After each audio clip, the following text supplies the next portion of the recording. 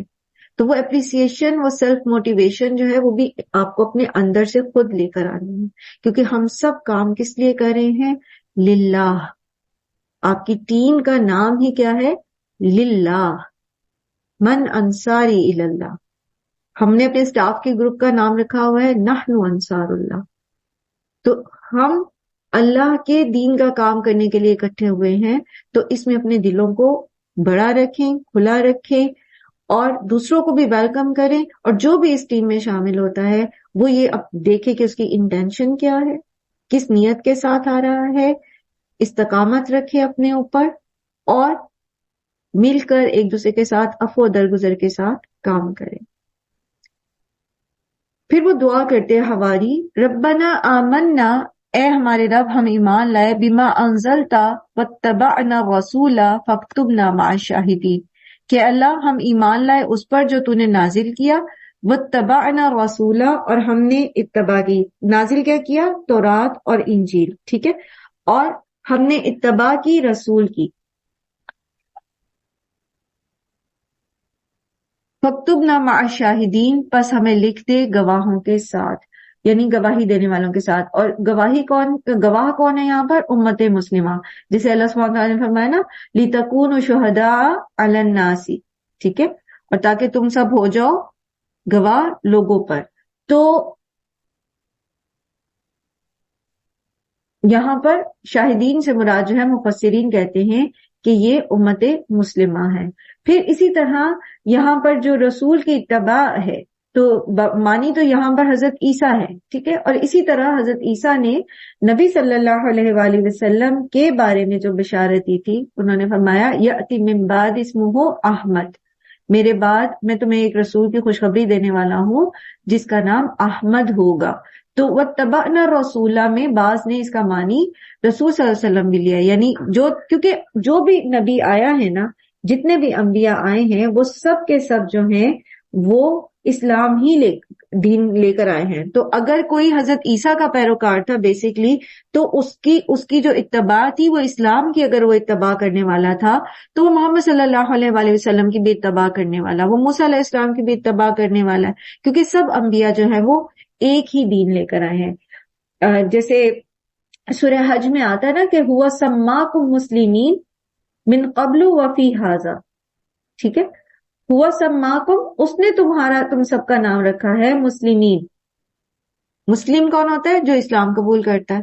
تو ہر ایک کا نام جو ہے وہ اللہ تعالیٰ نے مسلم ہی رکھا ہے. اب ہم سب کے لا کے لگا لیں تو اور بات ہے، بٹ مسلمان ہیں ہم سب، کیا ہیں؟ مسلم ہیں. تو عیسائی جو تھے اپنے دور کے، حواری جو تھے، وہ بھی مسلم تھے. جس طرح بنی اسرائیل میں ہر نبی کے اوپر ایمان لانے والے لوگ جو تھے وہ اپنے دور کے مسلمان تھے، الا یہ کہ پھر انہوں نے شرک کیا یا اس کے اندر تحریف کی، لیکن وہ جو دین نبی لے کر آئے وہ اسلام ہی تھا. وَمَكَرُوا، اور انہوں نے چال چلی. کس نے چال چلی؟ یہود کے علماء نے. کیا چال چلی؟ انہوں نے کیا کیا؟ یہود کے اندر دو عدالتیں ہوتی تھیں، دو طرح کی عدالتیں تھیں، ایک مذہبی عدالت ہوتی تھی اور ایک بادشاہ کی عدالت ہوتی تھی. اور اس دور میں، حضرت عیسیٰ کے دور میں، ان کا جو یہ علاقہ تھا یہ شام کی سلطنت کے انڈر آتا تھا. تو مذہبی عدالت جو تھی، جس کو علماء لیڈ کرتے تھے، جیسے آپ کے ہاں بھی ایک، آپ کو پتہ ہے نا، ایک شریعہ کورٹ ہے اور ایک آپ کی جو مین کورٹ ہے، سپریم کورٹ اور ہائی کورٹ وغیرہ، اور ایک شریعہ کورٹ ہے. لیکن وہاں پر ججز جو ہیں وہ فیصلے کرتے ہیں، شریعہ کورٹ میں باقاعدہ ججز ہوتے ہیں، لیکن ان کے ججز نہیں ہوتے تھے. ان کے علماء جو تھے وہ فتویٰ تو دے سکتے تھے لیکن اس کو امپلیمنٹ نہیں کرا سکتے تھے. اب ان کے علماء جو تھے انہوں نے فتویٰ دیا حضرت عیسیٰ کے خلاف اور کہا کہ یہ لوگوں کو الحاد کی طرف لے کر جا رہے ہیں، یعنی لوگوں کو اصل دین سے ہٹا رہے ہیں.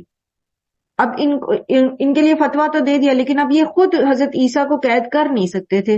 تو انہوں نے جو پھر بادشاہ وقت تھا اس کو ورغلا کر جو قومی عدالت تھی، بادشاہ کی جو قومی عدالت تھی، اس میں سے پھنسا کر تو حضرت عیسیٰ پر بغاوت کا، بادشاہ کے خلاف بغاوت کا مقدمہ جو ہے وہ درج کرایا.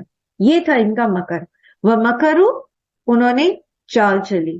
انہوں نے چاہا کہ بادشاہ جو ہے وہ بغاوت، آپ کو پتہ ہے ہر دور میں باغی کی سزا جو ہوتی ہے وہ سزائے موت ہوتی ہے، تو وہ چاہتے تھے کہ بادشاہ جو ہے حضرت عیسیٰ کو قتل کرا دے. انہوں نے چال چلی. وَمَكَرَ اللَّهُ، اور اللہ نے بھی خفیہ تدبیر کی. اسے کہتے ہیں مشاکلہ. مشاکلہ کہتے ہیں جسے آپ کہتے ہیں نا ایسے کو تیسا، ٹھیک ہے، مشاکلہ. انہوں نے حضرت عیسیٰ کو مصلوب کرنے کی چال چلی اور اللہ تعالیٰ نے خفیہ تدبیر کی. واللہ خیر الماکرین، اور اللہ تعالیٰ بہترین خفیہ تدبیر کرنے والوں میں سے ہے، یعنی اللہ کی تدبیر سب سے بہتر ہے. اذ قال اللہ، جب فرمایا اللہ نے. حضرت عیسیٰ جب ان کی چالوں کے بارے میں پریشان ہوئے تو حضرت عیسیٰ کو اللہ سبحانہ تعالیٰ نے کہا، فرمایا اللہ تعالیٰ نے ان سے کہ انی متوفی کا، بے شک میں تجھے پورا پورا لینے والا ہوں. توفا کا جو لفظ ہے نا، وفا سے ہے. وفا کا مطلب ہوتا ہے پورا پورا لینا، ٹھیک ہے. وفا کا مطلب بھی یہی ہوتا ہے، پورا بدلہ دینا.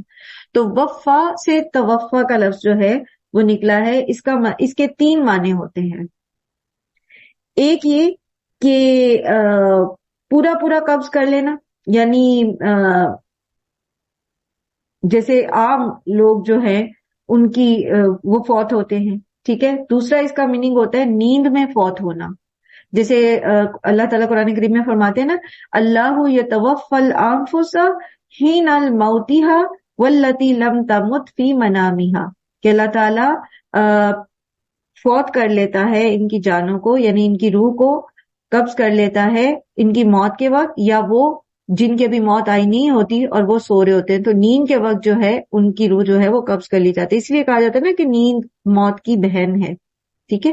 سویا ہوا انسان مرے ہوئے انسان کی طرح ہوتا ہے، بالکل اس کو نہیں پتا ہوتا اس کے ارد گرد کیا ہو رہا ہے. تو اس میں بھی یہ لفظ استعمال ہوتا ہے، یہ توفا کا لفظ، ٹھیک ہے. اور پھر اس کے وقت اس کا ایک معنی یہ بھی ہوتا ہے کہ روح اور بدن دونوں کے ساتھ اٹھا لیا جانا، لے لینا. اور یہاں یہی معنی ہے، یعنی پورا پورا لینے والا ہوں تجھے کا مطلب کیا ہے؟ جسم اور روح کے ساتھ پورا پورا اٹھا لیا جانا. عام انسان جو فوت ہوتے ہیں تو ان کو اللہ تعالیٰ ان کی صرف روح کو قبض کر لیتے ہیں، جسم ان کا زمین پہ رہ جاتا ہے، جس کو دفن کر دیا جاتا ہے، یا باقی لوگ جو جلا دیتے ہیں وٹ ایور. لیکن حضرت عیسیٰ علیہ السلام کو اللہ تعالیٰ نے جسم اور روح کے سمیت پورا کا پورا اٹھا لیا. وَرَافِعُكَ، اور اٹھا لینے والا ہوں تجھے، الیہ، اپنی طرف. یعنی اللہ سبحانہ تعالیٰ نے ان کو عزت بھی بخشی انہیں اور ان کا درجہ بھی بلند کیا. وَمُطَهِّرُكَ، اور میں پاک کرنے والا ہوں تجھے، من الذین کفروا، ان لوگوں سے جنہوں نے کفر کیا، یعنی یہود کی سازشوں سے. وَجَاعِلُ الَّذِينَ اتَّبَعُوكَ، اور میں بنانے والا ہوں ان کو جنہوں نے پیروی کی تیری، فوق الذین کفروا، ان لوگوں کے اوپر جنہوں نے کفر کیا یعنی یہود کے، الی یوم القیامہ، قیامت کے دن تک. ثم، پھر الیہ، میری ہی طرف، مرجعکم، لوٹنا ہے تمہارا، فاحکم، تو میں فیصلہ کروں گا، بینکم، تمہارے بیچ میں، فیما کنتم فیہ تختلفون، اس کے بارے میں جو تم سب اختلاف کرتے ہو. تو یہ اختلاف جو ہے حضرت عیسیٰ کے بارے میں، ان کی رسالت کے بارے میں بھی موجود ہے. یہود ان کو رسول مانتے ہی نہیں، نصارہ ان کو ابن اللہ کہتے ہیں، اور مسلمان ان کو اللہ کا رسول مانتے ہیں. تو تینوں میں اختلاف ہے. تو اللہ سبحانہ تعالیٰ قیامت کے دن اس بات کو ثابت کریں گے کہ وہ اللہ کے رسول تھے، نہ ابن اللہ ہے اور نہ ہی جس طرح نعوذ باللہ یہود نے ان کو ولد الزنا کہا. پھر حضرت عیسیٰ کی وفات کے بارے میں بھی اختلافات موجود ہیں. یہود یہ کہتے ہیں کہ انہوں نے حضرت عیسیٰ کو سولی چڑھا دیا، قتل کر دیا، کامیابی سے قتل کر دیا تھا. عیسائی یہ کہتے ہیں، نصارہ یہ کہتے ہیں کہ اس وقت حضرت عیسیٰ کو مصلوب کر دیا گیا تھا، لیکن پھر وہ 3 دن بعد زندہ ہو گئے تھے اور وہ واپس آئے اپنے حواریوں کے پاس اور انہوں نے ان کو بتایا سب کچھ اور پھر ان کو زندہ اٹھا لیا گیا. ٹھیک ہے. جبکہ مسلمانوں کا جو عقیدہ ہے وہ یہ ہے کہ ان کو روح اور جسم کے ساتھ اٹھایا گیا. جیسے اللہ تعالیٰ قرآن کریم میں فرماتے ہیں نا کہ وما قتلوہ وما صلبوہ ولکن شبہ لہم وما قتلوہ یقینا بل رفعہ اللہ الیہ. سورہ مائدہ میں آتا ہے. ٹھیک ہے کہ نہ تو وہ قتل کیے گئے، نہ ان کو صلیب پہ چڑھایا گیا، لیکن ان کا جو معاملہ ہے وہ ان لوگوں پر مشتبہ ہو گیا اور یقیناً ان کو قتل نہیں کیا گیا بلکہ اللہ تعالیٰ نے ان کو اپنی طرف اٹھا لیا. تو مسلمانوں کا یہی عقیدہ اور بہت ساری صحیح احادیث جو ہے وہ حضرت عیسیٰ کے زندہ اٹھائے جانے پر اور پھر ان کے واپس دنیا میں آنے پر جو ہیں وہ وارد ہوئی ہیں، موجود ہیں.